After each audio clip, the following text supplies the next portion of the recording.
Ayan, isang magandang umaga sa inyo mga kapatid. Ayan, ongoing pa rin ang Bukana Bridge. Ayan, nakita natin talagang ongoing pa rin sa mga retouching. So, ayan, so, nakita natin talagang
at yan din mga kapatid, no. So dito sa tulay na ito mayroon ding ilaw ito. So dito sa ilalim, pinakailalim talaga ng tulay, no. Sa mga past vlog natin talagang naka-spotlight yan, no. Nakahilira, ano yan, napakahaba po ng isang mula doon sa talagang buong tulay, magkabilaan po yan. So yan, abangan natin pag umilaw yan, napakaganda pag makita sa gabi, no, kasi yung lights talaga ang nag-a-attract dyan sa tulay pag gabi, no? So sa ngayon street lights lang muna pag dumadaan tayo dito sa gabi kasi ongoing pa po yung electrical nila, no? So sa ngayon sa pagdaan natin dito nakikita natin dyan sa gilid, no, sa railings na busy po sila sa paglatag po, no, ng wiring, no? So talagang may ilaw yan sa gilid, abangan na lang natin yan mga kapatid.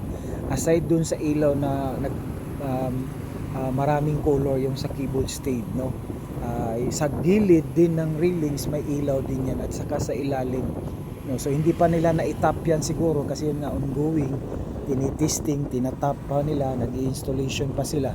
So sa ngayon yan nakikita natin talagang napakaganda dito. Abangan natin baka this end of December, no, talagang sana matapos na po, no, para masilayan din natin. Ayan, no, napakaganda nito pag nasa gabi, pag dumadaan ka o sa malayo, no, napakaganda talagang very attractive po siya ng lights talaga, kasi po yung lights talaga ang mag-a-attract, no, kahit sa building o anumang bagay. Ayan, no. So yun mga kapatid, no, yan nakikita natin talagang busy sila. At dito sa kabila naman rin may tinatapos silang kasi yun po yung daan dati before, no, sa dinaanan nila ng mga heavy equipment. So ngayon parang ginawa nila ng dike or para matapos na po, no, at saka malagyan po ng fence. So yun mga kapatid, no. So ayan, so doon naman sa Rojas exit entry, yung exit po tayo ng Rojas, talagang napaka ngayon, no, isasabi ko sa inyo, kung balak nyo dumaan dito, kung hindi naman kayo nagmamadali, talagang ito po yung mga experience ng mga driver na dumaan dyan, siguro nag-exceed sila ng 40 minutes, lalo na pag peak hours, no, mga from 6 p.m. to 7 p.m. yun na po ang uwian, no. So yun po, at least alam niyo mga kapatid pag dumadaan kayo dito. So kung okay lang, kung hindi kayo nagmamadali, o at least pero kung nagmamadali kayo, yun po ang magiging kasi yun po ang exit talaga, kasi 2 lanes lang yan, entry and exit. So expected talaga yung traffic, no. So yun mga kapatid, hanggang dito, hanggang sunod muli, no, sa ating pag-update. Thank you for watching. God bless you all as you watch. Bye bye.